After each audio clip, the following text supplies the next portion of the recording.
जय हिंद दोस्तों।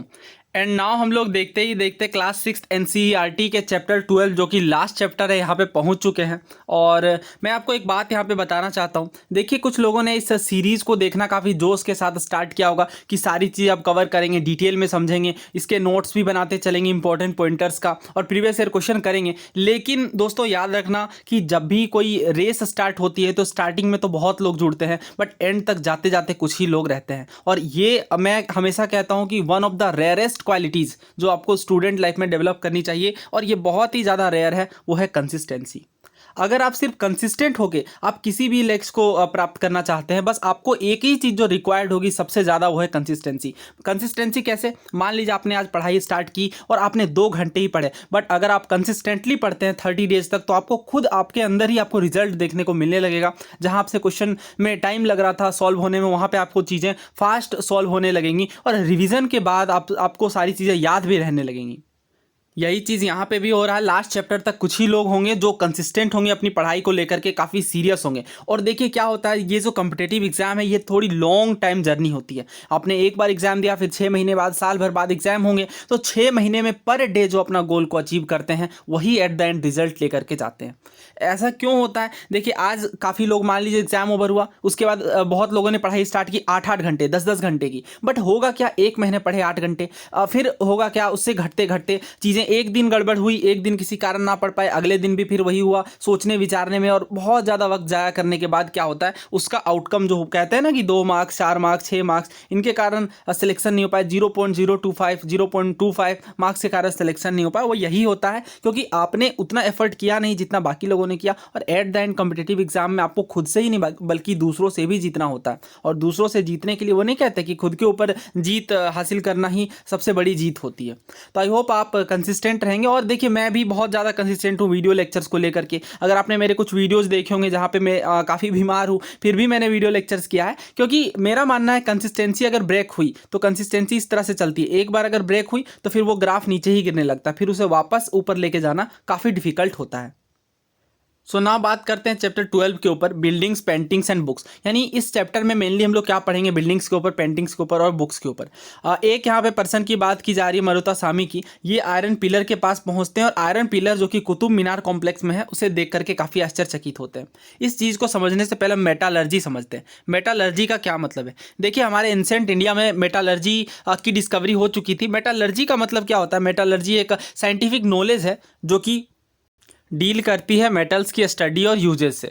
यानी किसी भी मेटल्स को किस तरह से मिक्स करते हैं, किस तरह से मेटल को हार्ड बनाते हैं, और ये सब चीज़ें किस तरह से जंग निरोधक बनाते हैं कि जंग ना लगे, और मेटल्स की स्टडी करना, समझना मेटल्स के कार्यों को और मेटल्स के प्रयोगों को, यही कहलाता है मेटलर्जी। और अगर आप देखें भारत के इतिहास में, तो भारत में बहुत पहले ही मेटलर्जी की शुरुआत हो गई, क्योंकि archaeologist excavation have shown that the Harappan were master craftsman and had knowledge of copper metallurgy. तो हड़प्पन सभ्यता में अगर आप देखें तो कॉपर मेटलर्जी की काफ़ी ज़्यादा नॉलेज थी लोगों को। वो जानते थे कॉपर्स के सामानों को कैसे बनाना है, और इवन ब्रोंज बनाना भी जानते थे, कॉपर और टीन को मिला करके। तो उस समय के लिहाज से अगर आप देखें, 4,500 साल पहले की बात की जा रही है, और उस टाइम पे ये लोग ब्रोंज बनाना जानते थे कि अगर आप कॉपर और टीन को सफिशिएंट मात्रा में मिलाएं तो यहाँ पे ब्रोंज बनाया जा सकता है। While the Harappan belong to the bronze age, their successor belong to the iron age. तो मैंने आपको बताया था कि हड़प्पा सभ्यता में आयरन की डिस्कवरी नहीं हुई, क्योंकि आयरन के कहीं पे भी कोई अवशेष नहीं देखने को मिलते। लेकिन हड़प्पा सभ्यता के बाद में जो वैदिक एरा आई और बाद की जब चीज़ें आई, बाद की लाइफस्टाइल आई, तो वहाँ पे आयरन एज देखने को मिलता है। आयरन एज का मतलब अब जो डोमिनेटिंग फैक्टर होगा, डोमिनेटिंग मेटल होगा, वो आयरन होगा। बहुत सारी वस्तुएं यहाँ पे आयरन की बनाई जाएंगी। दोस्तों, अब बात करते हैं मेहरौली दिल्ली में स्थित आयरन पिलर की। ये जो आयरन पिलर, ये भारत के लिए ही नहीं बल्कि पूरा दुनिया के लिए एक आश्चर्यजनक मुद्दा है, क्योंकि अगर आप देखें तो हजारों सालों से भी इस पर्टिकुलर जो आयरन पिलर है इसमें जंग नहीं लगा है। ये देखिए, आयरन का बना हुआ है, 7.2 मीटर हाई है और 3 टन से ज़्यादा इसकी वजन है। और यहाँ पे अगर आप देखें तो 1500 सालों पहले ही इसे बनाया गया। और we know the date because there is an inscription on the pillar mentioning ruler named Chandra. यानी ये इस डेट को हम लोग इसलिए जानते हैं क्योंकि इस पिलर में एक इंस्क्रिप्शन है जिसमें एक राजा चंद्र की बात की गई है और जो कि प्रोबेबली बिलोंग करते हैं गुप्ता डायनेस्टी से। कहाँ से बिलोंग करते हैं? गुप्ता डायनेस्टी से। और ये जो मेहरौली आयरन पिलर की मैंने बात की, इसका अंदाजा हम लोग इस बात से लगा सकते हैं कि इस पर्टिकुलर आयरन पिलर में चंद्र देखने को मिलता है, जिससे हम लोग अंदाजा लगाते हैं कि मे बी ये चंद्रगुप्त द्वितीय को, चंद्रगुप्त फर्स्ट को, इस तरह से किसी राजा को डिनोट करता हो, डेपिक्ट करता हो। यह है आयरन पिलर की बात। अब देखिए प्रीवियस ईयर क्वेश्चन करते हैं। दोस्तों देखिए ये सवाल उत्तराखंड पीएससी में पूछा गया, बट आप यकीन नहीं मानेंगे कि इस क्वेश्चन का आंसर हमने जब टेलीग्राम ग्रुप के अंदर पोल करवाया तो हज़ारों लोगों ने इसमें पार्टिसिपेट किया, बट 90% लोगों ने यहाँ पे गलत आंसर दिया। क्वेश्चन क्या है देखिए, the famous iron pillar at Mehrauli contains the name of, यानी जो आयरन पिलर है मेहरौली की वो किस नाम को कंटेन करती है? हर्षा को, चंद्रगुप्ता को, चंद्रा को या गौतमीपुत्र को? तो यहाँ पे 80% से ज़्यादा लोगों ने चंद्रगुप्त मार्क किया, लेकिन इसका करेक्ट आंसर हमने क्या देखा अभी? चंद्र। ठीक है, चंद्र नाम सिर्फ देखने को मिलता है, चंद्रा नाम यहाँ पे देखने को मिलता है मेहरौली के आयरन पिलर में। और ये आप पढ़ सकते हैं, ये डायरेक्टली आपकी यहाँ पे साफ साफ लिखा गया, ruler named Chandra who probably belong to the Gupta dynasty. तो ये डायरेक्टली 6th क्लास के एनसीईआरटी से क्वेश्चन पूछे जाते हैं, बट होता क्या है, रीड बिटवीन द लाइंस की जब बात आती है तो हम लोग पीछे हटते हैं, और यही सब जो छोटी छोटी जो बातें हैं ये पूछ ली जाती हैं आपके एग्जाम के अंदर। सबसे ज़रूरी है रिवीजन, तो लास्ट में मैं आपको कुछ क्वेश्चन दूंगा कमेंट बॉक्स में आंसर करने के लिए, जो आपको रिवीजन के पर्पस से दी जाएगी। और ऑफ कोर्स लेक्चर के एंड होने के बाद तो हम लोग सारी चीज़ें टॉपिक वाइज कवर करेंगे ही यूपीएससी के प्रीवियस ईयर क्वेश्चन के साथ। अभी फिलहाल ये बेस बिल्डिंग के लिए काफ़ी ज़रूरी है ये लेक्चर्स। आगे बढ़ते हैं। आयरन पिलर की इमेज आप देख सकते हैं, ये देखिए ये है आयरन पिलर की इमेज। अब बात करते हैं buildings in brick and stone की। The skills of our craft person are also apparent in the building that have survived, यानी जो हमारे क्राफ्ट पर्सन होते थे उनकी स्किल्स, उनकी कला साफ साफ देखी जा सकती है, अपेरेंट है बिल्डिंग्स में भी जो कि सर्वाइव कर गई हैं। जैसे स्तूपा आपकी हो गई। स्तूप का मतलब क्या होता है? स्तूप का मतलब होता है माउंड। माउंड का मतलब जैसे मैंने बताया ना, उभरा हुआ हिस्सा, टीला जिसे कहते हैं। While there are several kinds of stupas, round and tall, big and small, these have certain common features. हालांकि स्तूप बहुत तरह के देखने को मिलते हैं, राउंड हो गए, टॉल हो गए, बड़े छोटे हो गए, लेकिन इनमें कुछ कॉमन फीचर्स हैं। जैसे एक स्मॉल बॉक्स होता है सेंटर में, यानी स्तूपा के हार्ट में एक स्मॉल बॉक्स होता है, और इसमें क्या देखने को मिलता है? बॉडीली रिमेन्स देखने को मिलता है। जैसे टीथ हो गई, बोन हो गई, एसेस हो गई। किनकी? गौतम बुद्धा की या फिर इनके फॉलोवर्स की, और या फिर ये वो सामान जो गौतम बुद्ध या फिर इनके फॉलोअर यूज करते होंगे, जैसे प्रीशियस स्टोन्स हो गई, कॉइन्स हो गई। इस बात का आप ध्यान रखिए, स्तूपा के विषय में ये काफ़ी इंपॉर्टेंट है। और जब भी स्तूपा की बात आती है तो सबसे पहले हमारे दिमाग में सांची का स्तूप आता है, जो कि काफ़ी फेमस है और काफ़ी विशाल भी है। तो ये अगर आप देखें तो जो सांची का स्तूप है मध्य प्रदेश के अंदर, ये बताया जा रहा है कि ये यूँ तो अशोका के टाइम पीरियड में ये ब्रिक माउंट्स देखने को मिलते हैं, लेकिन ये जो रेलिंग्स वगैरह हैं ये काफ़ी बाद के रूलर्स के द्वारा ऐड की गई। तो ये स्तूपा की तस्वीर है, और ये आपको, अगर आप सिविल सर्विसेज मेंस का प्रीवियस ईयर क्वेश्चन देखें तो वहाँ पर बहुत बार स्तूपा पर सवाल आए, और ये आप ब्रीफ ड्रॉइंग इसकी कर सकते हैं। सो ये नितिन सिंघानिया वाली बुक में काफ़ी अच्छे से ड्रॉ किया गया। इसकी आप रफ इमेज माइंड में रख सकते हैं, कैसे आपको माउंट बनाना है, और यहाँ पे साइड में ये आपको रेलिंग्स टाइप की देनी है, और बीच में आपको ये दिखा देना है। और यहाँ पे थोड़ा नाम ध्यान दीजिए, ये स्टोन फेंसिंग की गई है, ये तोरण है, और देखिए ऊपर जो सबसे ऊपर में होता है वो कहलाता है छत्र, और अपर लेवल वॉकवे और एम्बुलेटरी पैसेज ये लेफ्ट में लगाया जाता है। और ये जो छतरा हो गई उसके नीचे हर्मिका देखने को मिलती है। हर्मिका ऐसे राउंड बॉक्स की तरह होता है। बस यही सिंपल सी इमेज है, अगर आप एक बार इसे ड्रॉ करेंगे तो आपके लिए काफ़ी आसान होगा। और तोरण ये दो आप साइड में बना सकते हैं, वेस्ट तोरण और ईस्ट तोरण, तो उतना भी डिफिकल्ट नहीं। इससे होता क्या है, अगर आप सिर्फ एक ऐसे गोल बना दें और यहाँ पे रेलिंग दें और यहाँ पे दो साइड में तोरण दिखा दें और ऐसे हर्मिका और ऊपर में छतरी, बस अगर आप ये कर दें तो आपके 1 से 2 मार्क्स यहाँ पे बढ़ जाते हैं एग्जाम्स के अंदर। यहाँ पे भी अगर आप देखें तो स्तूपा के विषय में बताया गया कि स्तूपा एक बरियल माउंट्स होता है, जो कि इंडिया में वैदिक पीरियड से ही देखने को मिल रहा है, और it is a conventional representation of funeral tumulus in which relics and ashes of the dead were kept. तो ये तो हमने बात की ही, और जनरली अगर आप देखें तो गौतम बुद्धा और उनके फॉलोअर्स के रेलिक्स देखने को मिलते हैं यहाँ पे। और अशोका के टाइम पे जो स्तूपा है वो अपने क्लाइमेक्स पे पहुंचा, काफ़ी हज़ारों हज़ार यहाँ पे अगर आप देखें तो 84,000 स्तूपाज बनाए गए। और although Vedic tradition stupas were popularise by the Buddhist, तो ये तो हमने बात की ही कि बुद्धिज़्म में ये काफ़ी ज़्यादा पॉपुलराइज किया गया। और गौतम बुद्ध की डेथ के बाद 9 स्तूपाज इरेक्ट किए गए, जिसमें से 8 जो है वो बुद्धा के रेलिक्स पर था। 8 there medhi while the 9th had the port in which relics were originally kept, और जो 9th वैसा पोर्ट था जहाँ पे ओरिजिनली रेलिक्स को केप्ट रखा गया। और बेसिक डायग्राम ये आपको दिया गया। हाँ, यूँ तो हमने बात की सांची का स्तूपा काफ़ी फेमस है, लेकिन पिपरहुआ का जो स्तूपा है वो सबसे पुराना है उत्तर प्रदेश में। ठीक है, पिपरहुआ का। और पाथ की अगर बात करें, जो रास्ता होता है ये स्तूपा के बाहर वाला, वो प्रदक्षिणा पथ कहलाता है, जो कि स्तूपा के चारों ओर बनाया जाता है। और इसमें चारों ओर रेलिंग्स भी होते हैं। इस इमेज से तो हमें दिखाई नहीं पड़ रहा, बट इस तरह से रेलिंग्स भी देखने को मिलते हैं। और डिवोटी जो है इस स्तूपा के वॉक करते हैं क्लॉकवाइज डायरेक्शन में, जो कि डिवोशन दिखाता है। Both railing and gateway were often decorated with sculpture. बहुत सारी मूर्तियां और कलाकृतियां के द्वारा रेलिंग और गेटवे को सजाया जाता है। अमरावती में भी इस तरह का बहुत ही मैग्निफिसेंट स्तूपा देखने को मिलता था। स्तूपा के बाद हम लोग टेम्पल आर्किटेक्चर भी देखेंगे, जो कि अगेन बहुत ही ज़्यादा इंपॉर्टेंट है। सिविल सर्विसेज के लिहाज से बहुत सारे क्वेश्चन आते हैं, और सीडीएस और एनडीए में भी बहुत सारे क्वेश्चन आए हैं। Other buildings were hollowed out of the rock to make artificial caves. और बाकी बिल्डिंग्स को होलो आउट किया जाता था रॉक्स के साथ, ताकि आर्टिफिशियल केव्स बनाया जा सके। और बहुत सारे आर्टिफिशियल केव्स देखने को मिलते भी हैं। और कुछ अर्लीस्ट हिंदू टेम्पल जो है उस टाइम पर बनाए गए, जैसे विष्णु हो गए, शिव के हो गए, भगवान शिव के हो गए, उसके बाद माँ दुर्गा के हो गए, ये सब वर्शिप किए जाते हैं इन श्राइन्स में। और जो कि सबसे इंपॉर्टेंट पार्ट है टेम्पल का, वो क्या कहलाता है? गर्भागृह। गर्भागृह का मतलब क्या होता है? जो सबसे बीच वाला पार्ट होता है, जहाँ पे जो चीफ डाइटी है उसे रखा जाता है। और यही वो जगह होती है जहाँ पे प्रीस्ट परफॉर्म करते हैं रिलीजियस रिचुअल्स को, और डिवोटी वर्शिप करते हैं डाइटी को। और बहुत बार क्या देखने को मिलता है? टावर देखने को मिलता है, जो कि शिखर कहलाता है। शिखर का मतलब आपको पता होगा, शिखर का मतलब होता है सर्वोच्च। तो गर्भगृह के ऊपर ये बिल्ट होता है, जो कि सेक्रेड प्लेस को मार्क करता है। बिल्डिंग शिखर रिक्वायर्ड केयरफुल प्लानिंग। बहुत सारी प्लानिंग भी जरूरी होती है शिखर के लिए। Most temple also had a space known as mandap. बहुत सारे टेम्पल्स में मंडप भी देखने को मिलते हैं। एक ऐसा हॉल होता है जहाँ पे लोग असेंबल कर सके, ताकि पूजा पाठ अच्छे से यहाँ पे की जा सके।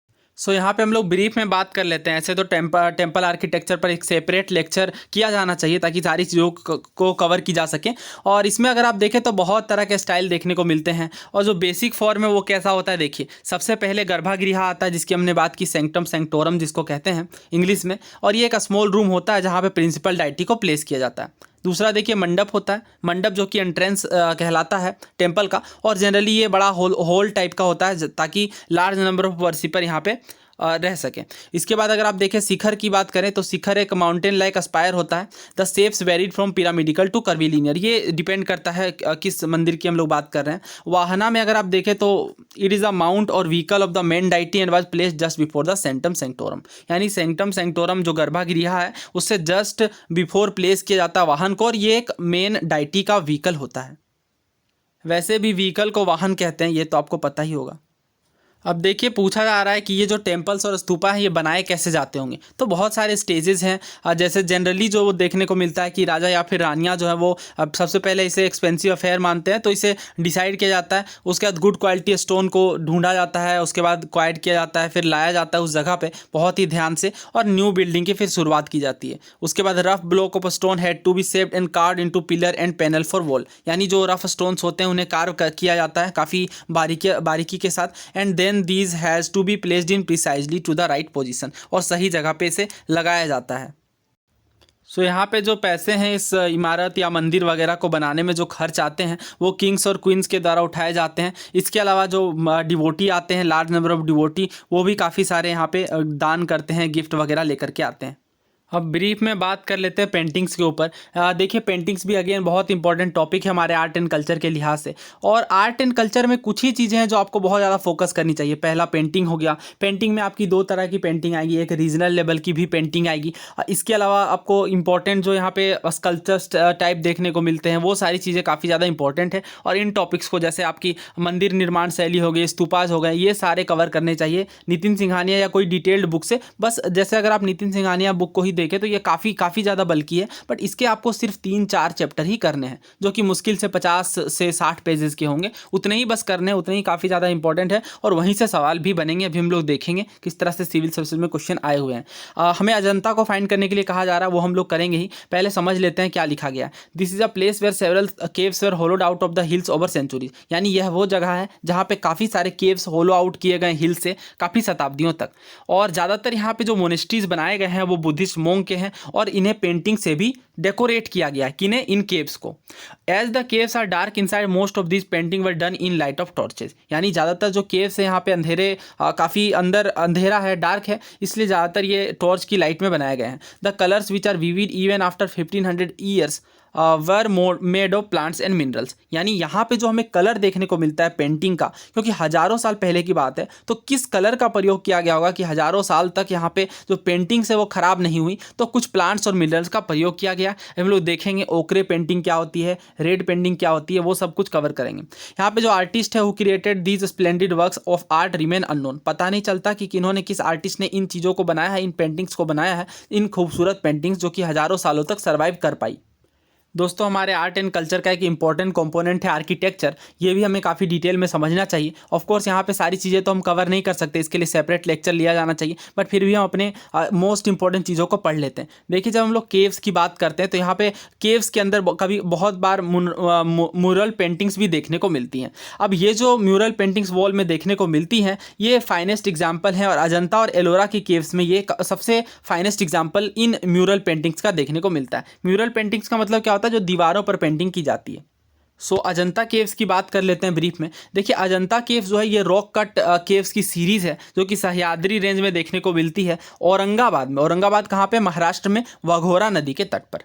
और कितने केव्स हैं यहाँ पे, तो 29 केव्स हैं, जिसमें से 25 जो है वो विहार के जैसे यूज किए जाते थे। विहार का मतलब मैंने आपको ऑलरेडी बताया है, चैत्या जो है वो वर्शिपिंग हॉल होता है, और विहार जो है वो ड्वेलिंग प्लेस होता है, रहने की जगह होती है, जो कि रेजिडेंशियल केव्स है, यहाँ पे आप देख सकते हैं। जबकि जो 4 हैं उसे चैत्या के जैसा यूज़ किया जाता था। चैत्या का मतलब होता है प्रेयर हॉल्स, जहाँ पे प्रेइंग की जाती है। और ये जो केव्स हैं ये कब डेवलप किए गए, तो आप देख सकते हैं काफ़ी पहले का टाइम है, और एक पर्टिकुलर समय निर्धारित नहीं किया जा सकता, क्योंकि सेंचुरीज तक यहाँ पे केव्स बनाए गए और इस्तेमाल किया गया, 200 BC से लेकर 650 AD तक। तो ये हमने बात की अजंता केव्स की। और Ajanta caves were inscribed bye the Buddhist monk, generally ये जो है बुद्धिस्ट मोंक के द्वारा इंस्क्राइब किए गए हैं। किन के पेट्रोनेज में, तो वाकटक किंग के पेट्रोनेज में, और Harisena being the prominent one.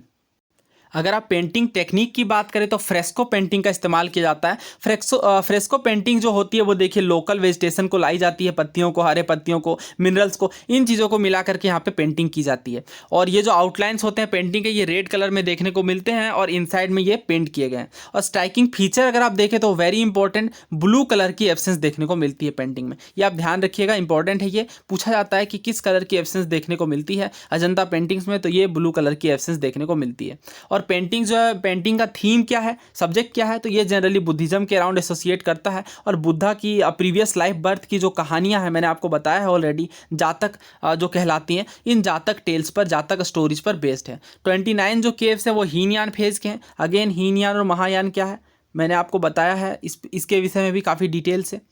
Mahayana, तो देखिए हीनयान जो है वो ओल्डर स्कूल है जो बुद्धिस्ट की ओरिजिनल फिलोसॉफी थी, और बाद में काफ़ी सेंचुरीज बाद महायान बुद्धिज़्म डेवलप हुई। और महायान बुद्धिज़्म का सबसे इंपॉर्टेंट कॉन्सेप्ट क्या है बताइए, बोधिसत्वा का। मैंने आपको बताया है बोधिसत्वा को कैसे पर्सन होते हैं, वैसे पर्सन जिन्हें ज्ञान की प्राप्ति हो गई है बट वो अपने सेल्वेशन को डिले कर रहे हैं ताकि वो सेंटियंस बींग्स की हेल्प कर सके। ऑलरेडी सिविल सर्विस में पूछा भी गया, ध्यान रखिएगा। तो यहाँ पे वही बात की जा रही है, जो यहाँ पे 5 केव्स हैं वो हीनयान के देखने को मिलते हैं, और 24 केव्स महायान फेज के देखने को मिलते हैं।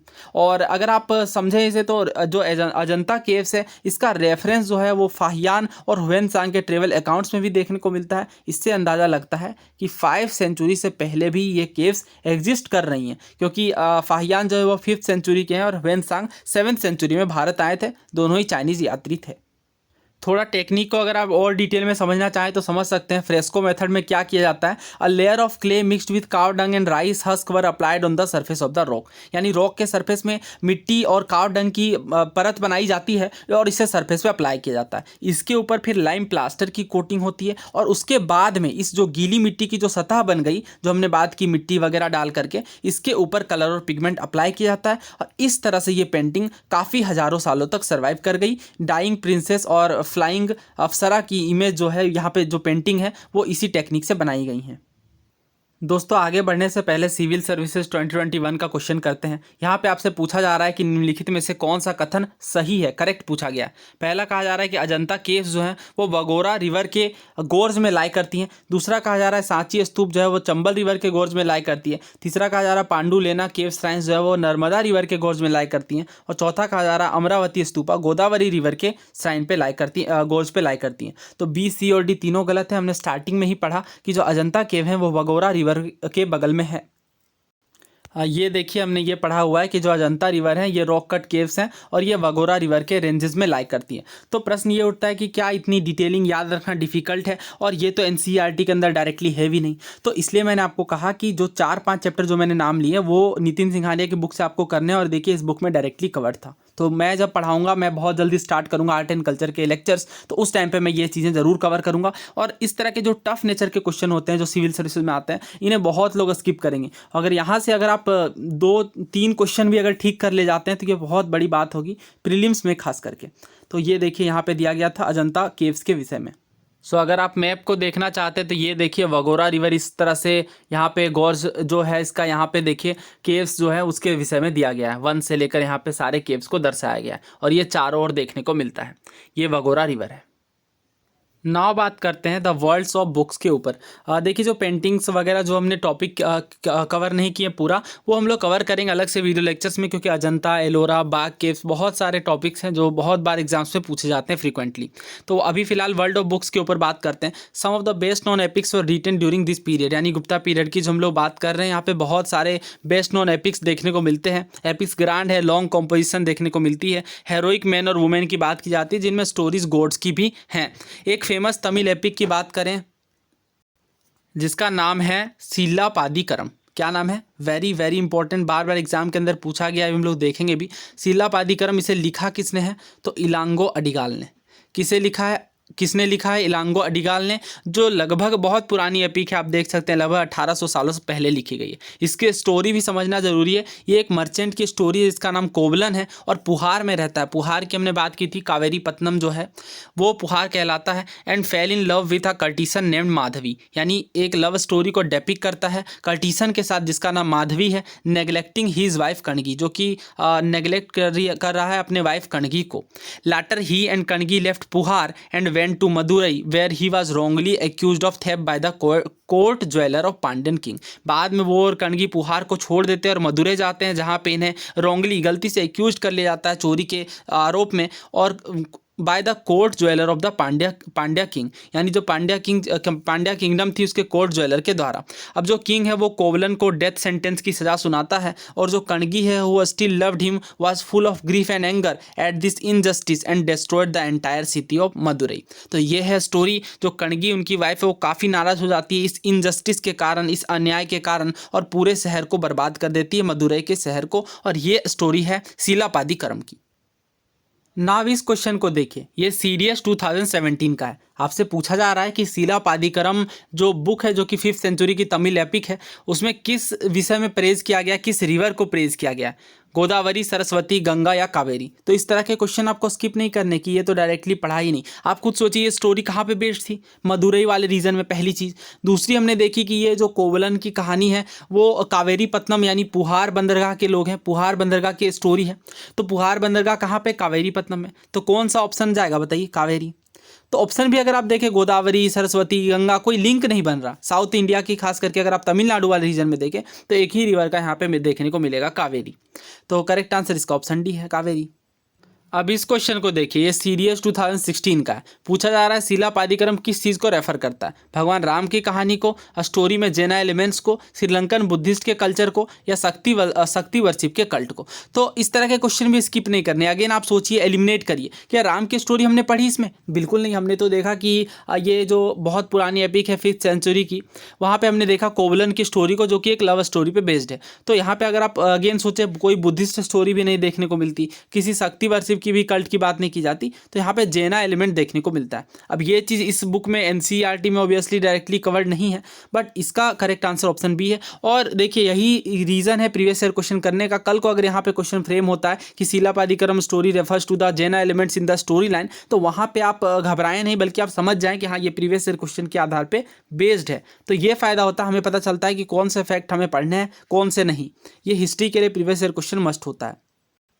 और भी बहुत सारे क्वेश्चन आए हैं, बट वो सब मैंने कवर किया है एंशिएंट बुक्स के ऊपर। आप ज़रूर चेक करिए उसे, 3 वीडियोस की सीरीज़ है वो एंशिएंट बुक्स। आपको बस हिस्ट्री की प्लेलिस्ट चेक करनी है, वहाँ पे मिल जाएगा ये। और मैं लिंक भी डाल देता हूँ डिस्क्रिप्शन बॉक्स में, वहाँ से भी आप देख सकते हैं। और उसे ज़रूर देखिए, हर एग्जाम के अंदर अभी जो सीडीएस वाला क्वेश्चन हुआ वहाँ से उस सीरीज़ से 3 क्वेश्चन आए सिर्फ बुक्स के ऊपर, बाकी तो बहुत सारे क्वेश्चन आए। और सीएपीएफ में भी 2 क्वेश्चन आए, तो बहुत ज़्यादा इंपॉर्टेंट टॉपिक है एंशिएंट बुक्स। अब दूसरी तमिल एपिक की बात करते हैं, इसका नाम है मणिमेखलाई। मणिमेखलाई लिखा गया सतनार के द्वारा। ये सब मैंने सारा कवर किया एंशिएंट बुक्स के अंदर, उसे आप जरूर देखिए। 1400 सालों पहले लिखा गया, और यहाँ पे स्टोरी है कोवलन और माधवी की स्टोरी की। कोवलन और माधवी की डॉटर की स्टोरी की। अभी हमने कोवलन की कहानी समझी, लेकिन ये उनकी डॉटर की स्टोरी है। और ये जो कॉम्पोजिशन है ये काफ़ी सेंचुरीज तक गुम हो गया था, लेकिन काफ़ी सालों बाद इसे रीडिस्कवर कर लिया गया, लगभग 100 सालों के बाद। और बाकी अगर राइटर्स की बात करें उसी टाइम पीरियड में, गुप्ता पीरियड में, तो कालिदास की हमने बात की थी जो संस्कृत में लिखते हैं, और भी कई सारे विद्वान देखने को मिलते हैं। कालिदास की सबसे फेमस एपिक मेघदूतम के विषय में दिया गया है।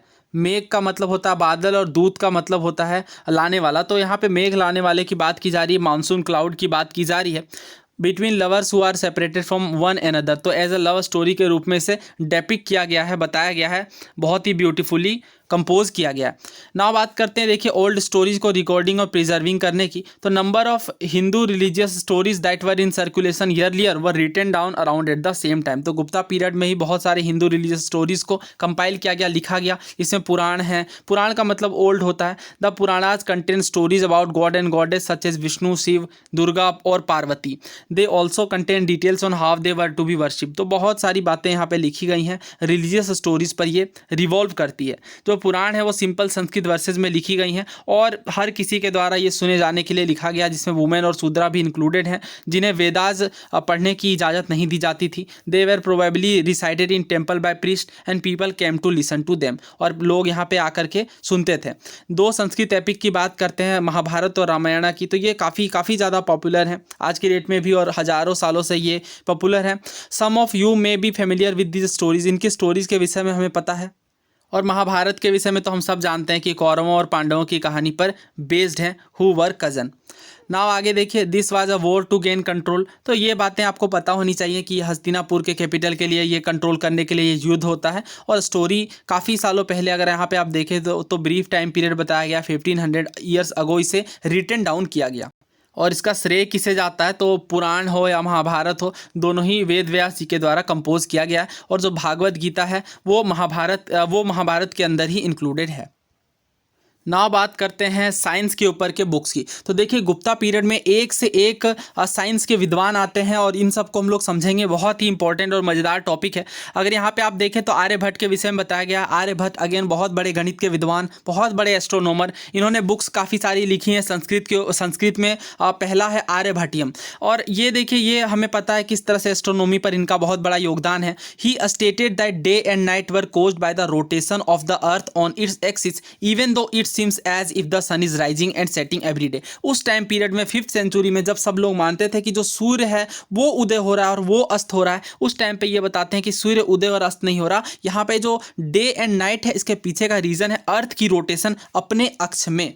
ठीक है, ये इसके पीछे की रीज़न बताते हैं, सारी क्लैरिटी देते हैं और एक साइंटिफिक एक्सप्लेनेशन को भी डेवलप करते हैं किस तरह से एक्लिप्सेज यहाँ पे काम करती हैं। और ये he also found a way of calculating the circumference of a circle which is nearly as accurate as the formula of use today. यानी जो सर्कमफेरेंस होती है सर्कल की 2πr जिसकी फॉर्मूला होती है, इसे कैलकुलेट करने का भी श्रेय जाता है। और ये काफ़ी एग्जैक्ट डेटा भी निकाल करके देते हैं। अगर आप देखें पाई की वैल्यू भी ये काफ़ी एग्जैक्ट निकाल करके देते हैं।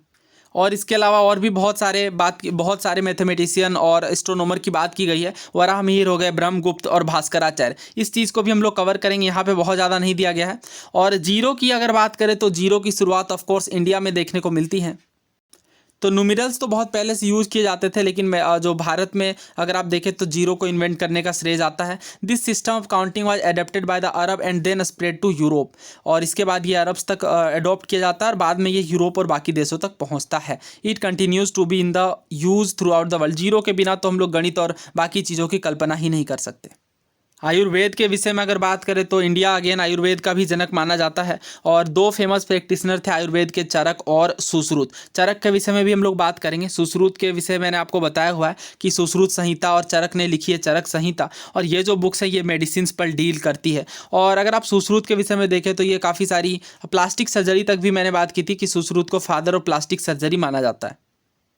और दोस्तों यहाँ पे हमारा चैप्टर होता है ख़त्म, और ये सारी चीज़ें आर्यभट्ट और डिफरेंट साइंटिस्ट वगैरह के बारे में इस वीडियो में बात करना उचित नहीं रहेगा, क्योंकि ये काफ़ी इंपॉर्टेंट टॉपिक है और काफ़ी सारे क्वेश्चंस आए हैं। तो जल्द ही अब देखिए ये बुक जो है हमारी होती है ख़त्म, और 6th क्लास की NCERT हो चुकी है ख़त्म। लेकिन 7th और बाकी चीज़ों पर बात करने से पहले मैं क्या करूँगा, एंशिएंट हिस्ट्री के टॉपिक वाइज पहले मैं सोच रहा हूँ कि लेक्चर्स कवर कर लूँ। इससे फ़ायदा ये होगा कि सारी चीज़ें अभी हमने पढ़ ली है, और सारे जब हम लोग प्रीवियस ईयर क्वेश्चन करेंगे और लिंक करेंगे चीज़ों को तो काफ़ी अच्छे से फ्रूटफुल होगा। इसके बाद बाकी क्लासेस के NCERT को कंटिन्यू करते चलेंगे। तो आपका क्या विचार है, आपकी क्या राय है, ये आप ज़रूर लिखें कमेंट बॉक्स में। उसके अकॉर्डिंग ही चीज़ें चलेंगी, और इन चीज़ों पर आर्यभट्ट और विभिन्न स्कॉलर्स के विषय में हम जल्द ही एक लेक्चर आपके सामने प्रस्तुत करेंगे। और देखिए NCERT के जैसे 6th क्लास की हिस्ट्री हमने कवर कर ली, बट बहुत सारे ओवरलैपिंग टॉपिक्स हैं। जैसे अभी हमने टेम्पल पर बात की, इस पर सेपरेट लेक्चर होना ही चाहिए, क्योंकि काफ़ी सारे प्रीवियस ईयर क्वेश्चन आए हैं। उन सारी चीज़ों को सेपरेट कवर करना